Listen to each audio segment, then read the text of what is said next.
This man did something horrific that no one else did in human history.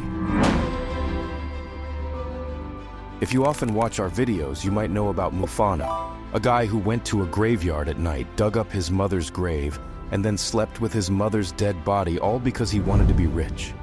Yes, he did, but this one did 1,000 times worse. I kid you not. He took the life of his own mother, and that's not all. He cut her body into pieces and ate her fresh meats. Why would this man do such a terrible thing? Any other powers that forced him to? Everyone can be too quick to judge him, but the reason behind what he did is something many families might relate to. This is his story.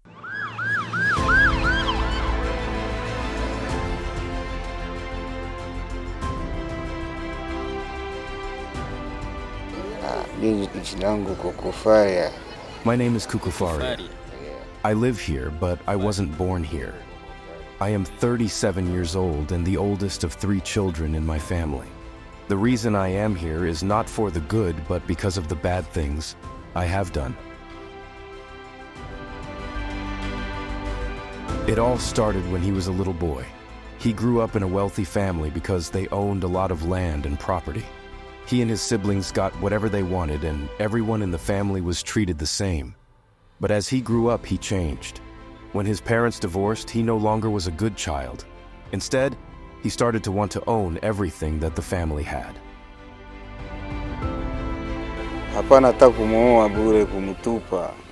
My brothers and my parents got along well, but something changed with me, and I can't always explain it.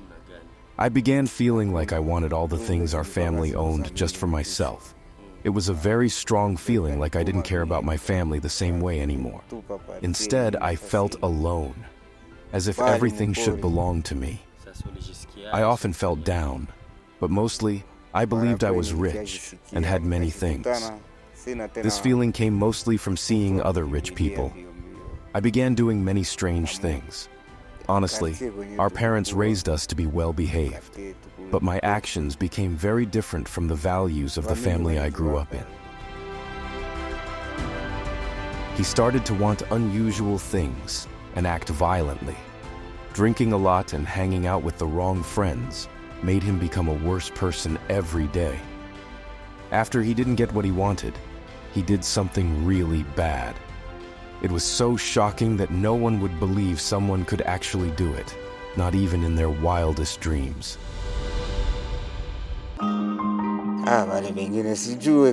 What I did later was something people wouldn't even imagine. Although my family was kind to all of us, I was never satisfied. I decided I wanted to sell some of our land, but my mom said no. Her refusal made me very angry. So I went to a bar and drank a lot of alcohol. I returned home, still angry and determined to get what I wanted, no matter what. My father was still alive then, but divorced my mother, and I wanted to inherit everything. Driven by this, I did something terrible when I got home from the bar. In my anger and drunkenness, I took a grape hoe and hit my mother on the head. She died instantly.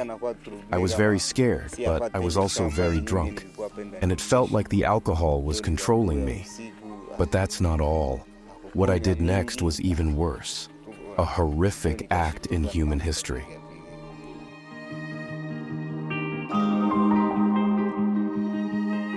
This time, his mother was at home by herself, which made it easy for the young man to do what he had planned. He didn't realize that his actions would become a big problem for him later. By trying to hide what he did something very awful, something so bad that both you and I are hearing about it for the first time ever.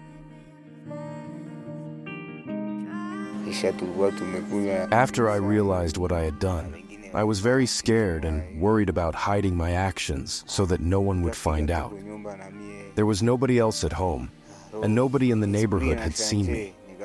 I knew I couldn't just carry her body out because people on the street might see. So I did something horrible. I used a machete to cut her into pieces and put those pieces in a large bag. I can't understand what came over me because I did something unthinkable. I even ate some of the fresh meats I had cut from her. Then I went to the forest. There, I started throwing the pieces in different places so that no one could find her whole body. I think I was losing my mind because the things I was doing were horrifying. I went back home feeling very scared. But at the same time, I was drunk and felt like I had strange new powers I didn't understand.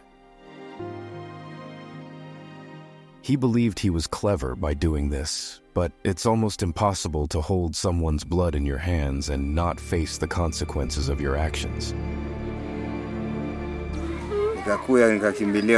I came back home late at night, and my brothers started asking where our mom was.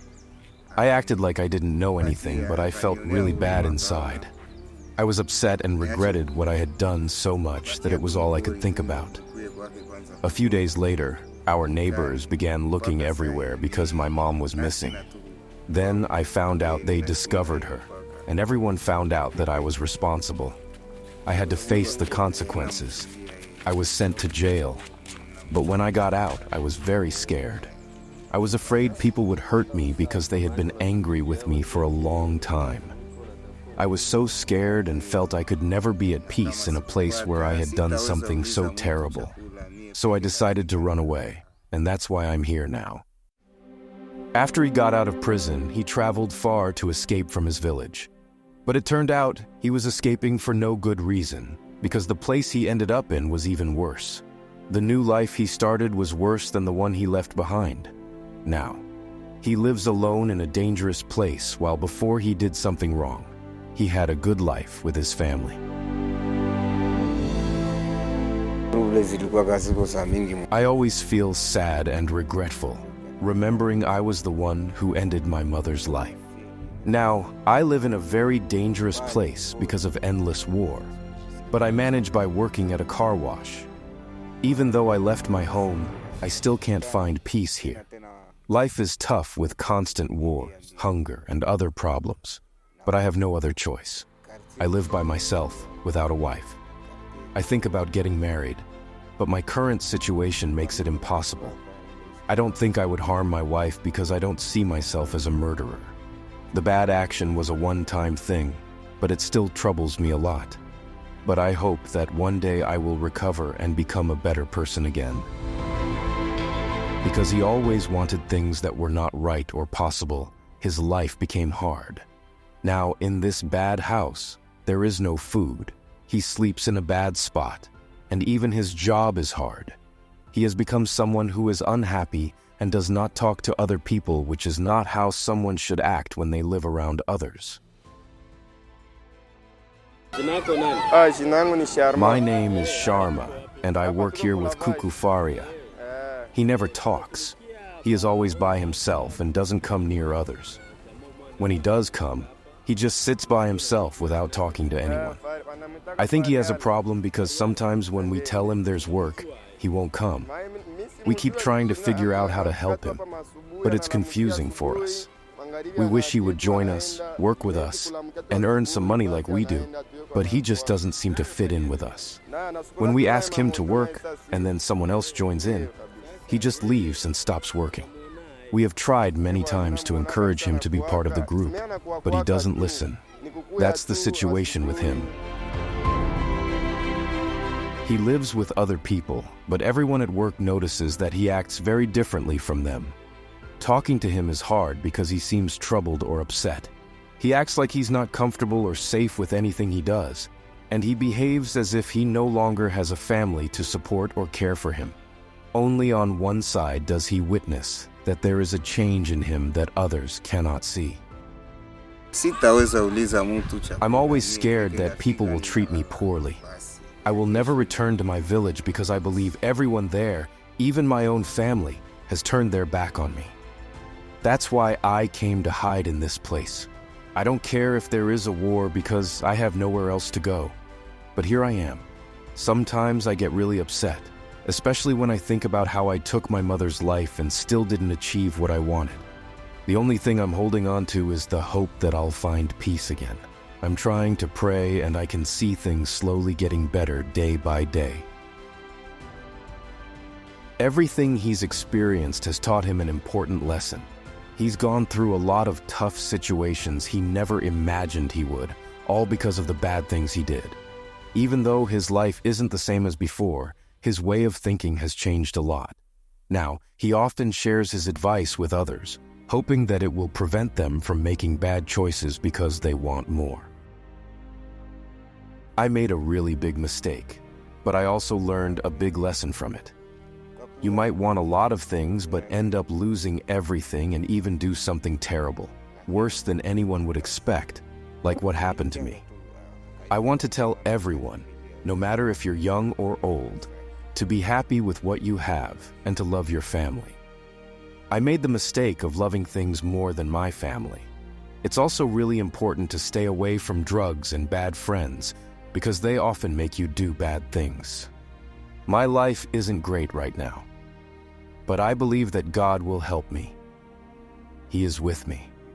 And even though my mother is gone, I have asked for her forgiveness, and I think she has forgiven me.